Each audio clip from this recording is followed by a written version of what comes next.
ډیرو بزرګانو د حالاتو نه ثابت ده چې هغوی به هسې په خپلو نورو معمولاتو کې ښه صحیح ګرځېدل، نورو معمولاتو کې انسانانو سره به که خبرې کولې یا دا چې که هغوی په قرآن او حدیث بیانول نو ښه په نارمل انداز کې، لیکن چې کله هغوی به اودس شروع نو بلکل په رپېدو به شو. د مصلي تلو نه مخکې به د هغوی حالت هغه ډېر زیات ګډوډ شو چې تپوس به ترې وشو چې ولې وایي تا ته اندازه نه کېږي چې د کوم ذات مخکې ودرېده.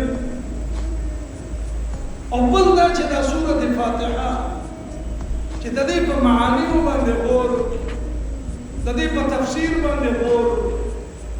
او بیا په منځ کې ودرېږي یکسوي سره، نو تا ته به د دې معنی پته ولګي دا څه شی دی. دا خو ټول د انسان فریاد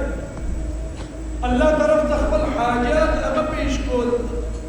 الله طرف ته خپل عاجزي هغه مخامخ کول. نو چې ستا حبیث وځي په فرش باندې تندې هغه ته په ګرمو کاڼو باندې لګي او سخته ګرمي وي، ستا هغه خشوع